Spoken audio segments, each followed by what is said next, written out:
Boswe Jordia, c'est jeudi, li 31 octobre 2024. Nom c'est Daniel Edwin. Bienvenue pour nouvelle la nuit station Hot 7.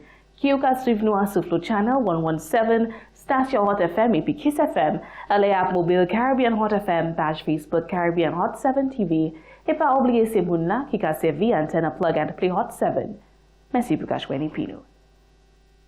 The National Printing Corporation has officially reopened its doors at their new facility in Vidbouté.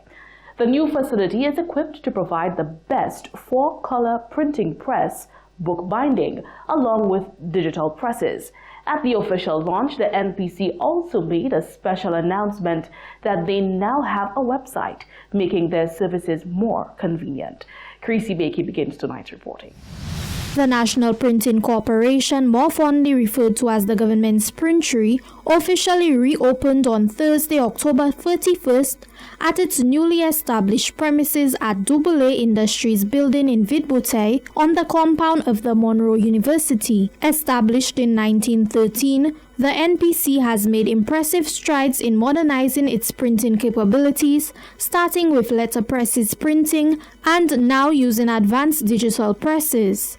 In her welcome address, Esther Rigobert, Permanent Secretary within the Office of the Prime Minister, shared that their relocation was met with delays and challenges as it was a huge undertaking. However, they are very pleased with the new location. The National Printing Corporation officially resumed full operations here at this new location on May 27, 2024, after the decommissioning of the old building that we know which housed the operations located on Jeremy Street. The relocation was endorsed by the Prime Minister, thank you, Prime Minister, and his cabinet in 2023. And that would have been in response to a request from the management team of the Office of the Prime Minister. The management team had reviewed the conditions of work at the printery and requested of the Department of Labor that a full assessment of the building be undertaken amidst complaints from staff. This was not the first time that an assessment was commissioned.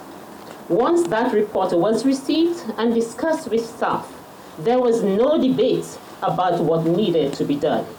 Therefore, policy endorsement was obtained and a plan was developed to guide the relocation process in consultation with the Department of the Public Service. The facility has been fitted with modern four-color printing presses, upgraded bookbinding equipment, and digital presses that can fold and staple. Augusta Degazo, Cabinet Secretary, indicated some of the additional services which will be provided at the new NPC location. The National Printing Corporation plays a vital role in the operations of government. It specializes in supplying forms to ministries and departments and proudly publishes the Weekly Gazette, which serves as a platform for publishing government notices, staff appointments, and several other government-related matters. The services of the printery extend beyond the needs of the government of Saint Lucia. The National Printing Corporation is committed to providing high-quality printing services to the public, including bookbinding, receipt books, invitations, and much more. During the ceremony, they also announced the addition of a customer-friendly interactive website. Vianney Amab, IT and Graphics Supervisor at NPC, provided an overview of this newly launched website. Designed with user experience in mind, the website features a clean, intuitive layout that allows users to navigate effortlessly. Whether you're a government agency seeking information, a business looking for a printing partner, or just an individual seeking information, the site structure ensures that you can find what you need quickly and efficiently. Gaius Anius, Assistant Manager of NPC, thanked the Prime Minister for championing the move and modernizing the NPC. Our deepest gratitude goes to the Honorable Prime Minister of Saint Lucia, Philip J. for his invaluable assistance in securing this new location for the National Printing Corporation. With his support, we have access to this facility which will enhance our productivity and enable us to better serve the needs of our community. Honorable Philip J. Pierre, Prime Minister and Minister for Finance, whose ministry is responsible for overseeing the operations of the NPC, delivered the keynote address, indicating that nearly $2 million was spent getting the staff to this new location. He is pleased that old and modern technologies are being utilized by the staff of NPC. The business of printing is a traditional business. As I said before, we had these printers made a lot of noise, these dark rooms, and all sorts of things. And now we have evolved.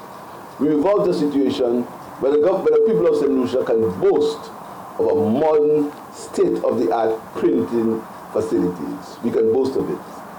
And I'm heartened by the fact that we're doing it together. We're using the technology and we're using the traditional methods. So we have a website, and then we are also doing the physical printing. So we are keeping in tune with the times. The ceremony ended with guests taking a tour of the facility and learning more about the services offered. For the Hot 7 TV News, Chrissy Bakey reporting. 2 opposition candidates vying for a seat in the next general elections staged a protest on October 29th regarding the closure of the Castries Health Center. This prompted the Prime Minister of Saint Lucia to make pronouncements about the health center and the new location it will soon operate from.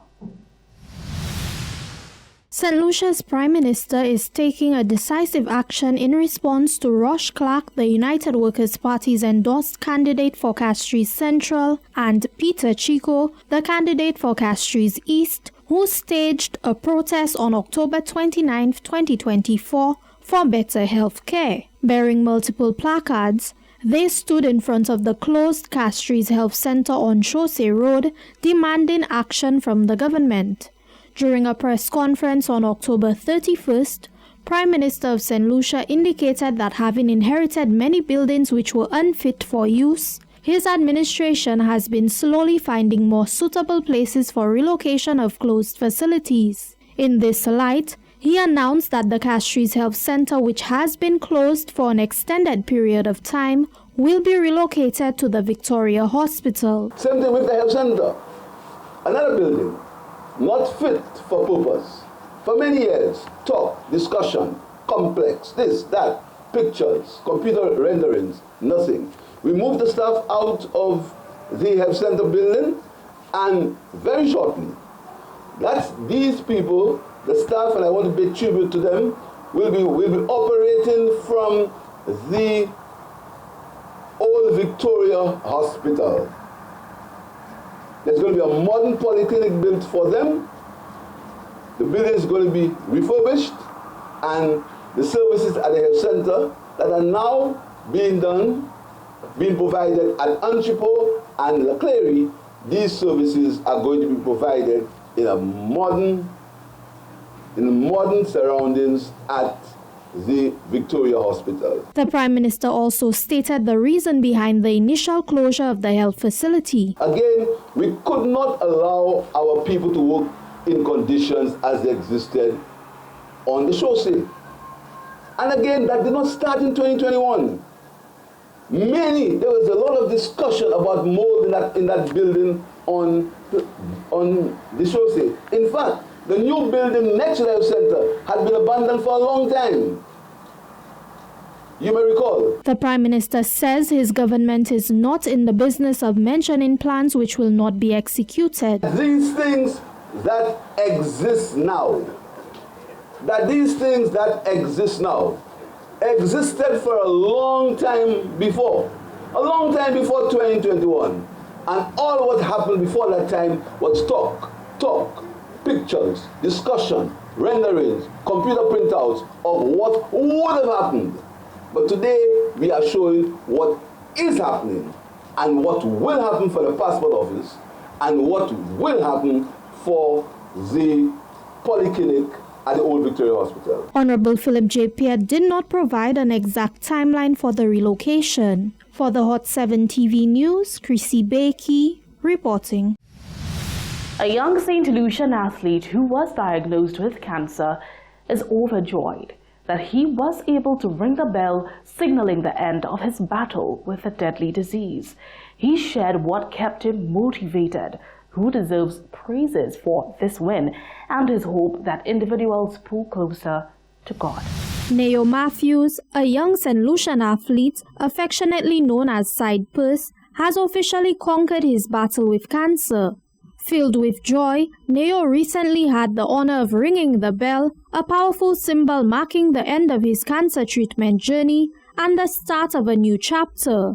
This victory follows a long and challenging journey, which he credits to his unwavering faith and the support of his loved ones. Now 18, Neo reflects on the moment his life took an unexpected turn. When he was just 16 and a student at the Saint Lucia Sports Academy, he had his sights set on sports. His athletic interests spanned long-distance running, long jump, cricket, and soccer. A natural athlete since preschool, he was a proud medalist in multiple events. However, his life changed when he fell ill on his birthday, November 21, 2021. Initially misdiagnosed with sickle cell anemia and later dengue fever, Neo's symptoms persisted, leading his family to seek a second opinion from Dr. Plummer and Dr. Simmons. Their worst fears were confirmed when on December 29, 2021, Neo was diagnosed with acute lymphoblastic leukemia, a rare and aggressive cancer affecting the blood and bone marrow. This diagnosis rendered Neo bedridden and forced him to confront an uncertain future away from the sports he loved. Shortly after the diagnosis, he was given morphine to manage the pain and was immediately transferred to a hospital in Martinique on January 7, 2022, where he spent 2 years. He was cared for by Dr. Claire and Dr. Michou. He would later travel to the United States for further treatment. In a recent interview, Neo described his journey with cancer. I would like to say that it wasn't an easy thing. It was very hard. I mean, some people wouldn't think of it as that much, but when you're actually in the situation, it really is hard, and it really took me out mentally and physically. There were some days where I felt a little good. I felt like I was getting better. And there were some days where I feel like I was getting more sick. I was feeling to die. With courage and resilience, Neo fought on. On October 23, 2024, Neo received the news he had been waiting for. He was officially cancer-free. His joyful bell-ringing ceremony marked the end of his radiation treatment and the start of his return to a normal life. I feel happy that I rang the bell. It brought a relief to me to know that I'm not living with a sickness anymore, that I'm cancer-free. And again, I'm really happy that I could finally get to do the things that I love again, like sports. I could finally play my football. I could finally do my track and field. And it's a really good feeling. Yeah, I don't know how much I could explain it because there's a lot of joy in me right now.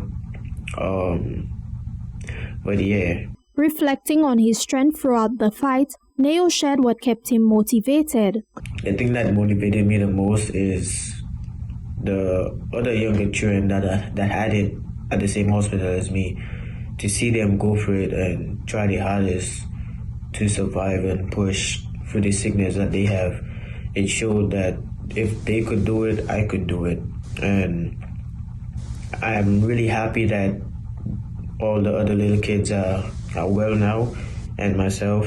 Grateful for the support he received, Neo took a moment to thank those who lifted him up in prayer and stood by his side throughout his battle. I would like to thank everyone that supported me and prayed for me. It really means a lot. It also helped me push to where I'm at today, and I'm really grateful for all the love and support. The now 18-year-old is no longer on medication and is overjoyed that God carried him through this life-threatening illness. I had a long journey, and I'd like to thank God for giving me a second chance, and I'll continue praising Him. And I hope each and every one of you that is watching this video will put your life to God and pray more often, and read your Bible. He is now back to pursuing his soccer dreams with Edgewood HS Rams in the United States.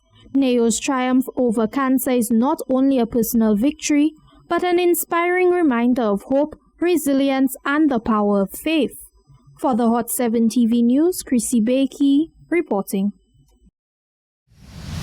In other news, Julian Alfred on Wednesday added another award to her extensive list. At the recently held Association of National Olympic Committees Awards, Alfred received the Best Female Athlete Award for her participation in the 2024 Paris Games. The Association of National Olympic Committees ANOC Awards, held every year since 2014, seeks to highlight and recognize the achievements of the various National Olympic Committees, NOCs, and their athletes and other critical members of the Olympic family. This year, the awards, held in Portugal, saw Saint Lucia's very own Olympic gold and silver medalist, Julian Alfred, bestowed the title of the Best Female Athlete at the 2024 Paris Games. This comes as no surprise after the phenomenal year that the track star has had so far. In her acceptance speech, Alfred highlighted the various actions she had taken to ensure her success at these games. You know, the previous year, after a long collegiate season, placing 4th and 5th in the final, coming into this year, I know I had the ability with less races in my legs, also sticking with my collegiate coach, Edric Floriel, and, you know, working toward a specific goal, which was the 100 and the 200. But most importantly, just coming out here and making the sacrifices to get a medal for my country, for myself, for my team. Alfred also spoke about her homecoming celebrations, a week-long affair beginning with a motorcade from the Huranura International Airport to Grozile. Most definitely, you know, a celebration I was not expecting, but I received a lot of love and support from my country, Saint Lucia, and I'm truly grateful to be able to represent Saint Lucia on the global stage always. Speaking in a post-award interview, the Pan Am Sports Ambassador reflected on the year she has had, solidifying her place among the great domestic and regional athletes that she was inspired by. She hopes that by winning and representing her country on the global front, other young athletes can also be inspired to not limit themselves and their potential. The athlete, newly appointed to her role of tourism ambassador for Saint Lucia, expressed her eagerness to see what lies ahead for her. Just seeing more Saint Lucians representatives on the international stage. Also, something I'm looking forward to is continue to get more accolades in the near future and just continue to see what God has in store for me. We don't know what God has in store for us, so I'm really looking forward to that. This prestigious award underscores the track star's achievements and adds to the numerous accolades she has received due to her historic win. Reporting for Hot 7 TV News, I am Diane Simeon. Toujours à première phase nouvelle là, nous qu'a présenté au EPPOVA. Today you shared your thoughts on the changing date of school sports due to low funding. Here is what you had to say. I believe that the private sector should assist. At least every business house in Saint Lucia can take at least a quarter of their profits and put it into sports. Or if not put it into sports, put it into government so that government can use that money strictly for sports, along with the Saint Lucia National Lotteries Authority. We are the ones that have to help government because government cannot do everything. Okay? We have the private sector that can assist government. I mean, a quarter of your profits go towards sports development can go a long way. Don't be so selfish. Don't be so hard because the more you give and the more you're going to get. The more you keep it, the more you're going to go down with it. So give somebody something. Help the school, help the sports people, and help the understanding of Saint Lucia. Don't make it go so fast. Keep selling that. Don't make it. We don't need to have it so far. Just there we're going to have it, and then everything good. So I hope by the speech, those that have it will feel different. Don't be so selfish. Don't be so hard. The more you give, and the more you're going to get. So what about Juju? What's the whole fuss about Juju, and then nothing to back up what she's saying, what she's doing? Come on, we can do better than that. So what's the problem? Low funding, well, boy, From the time I'm young, you know, sports and maybe entertainment, I've always taken the backseat to academics and stuff like that. I don't know if you know how long it will take. In fact, I'm certain people have realized the value, you know, in sport and entertainment, but that's for the academics, I suppose. I think that is ridiculous. I think they just don't want to get the fund because it looks as if both governments just not interested in the young people, which are the future. Yeah. So that is something.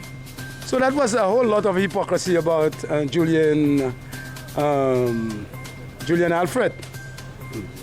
So all that promotion now, young people are motivated to do something in sports, no funding. You know, that's a real demonic yoke against the young people of the country and the future of the country. But I trust God. I'm not giving up in the work that I do for God.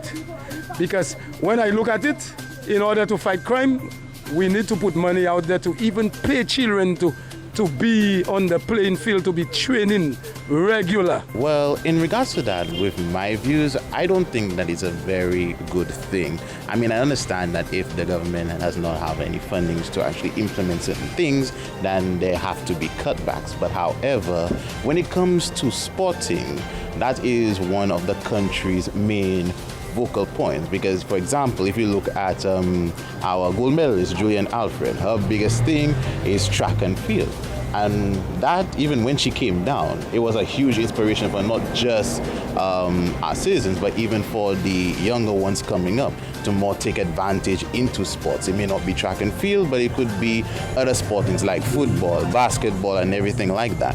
So to have that cut down is a huge blow, and I do believe that that's something that we cannot really ignore, because since sporting is a huge aspect of our country. So that is very poor, especially coming off the heels of Julian Alfred. I think that's very poor. I think we need to find a way to have it. That suspension thing is making no sense. So government, that should be an easy fix for that to happen, especially seeing what happened with Julian Alfred there. All right, if you wanted to stop there, that makes no sense. All right, so fix that now. Action time, say that. All right.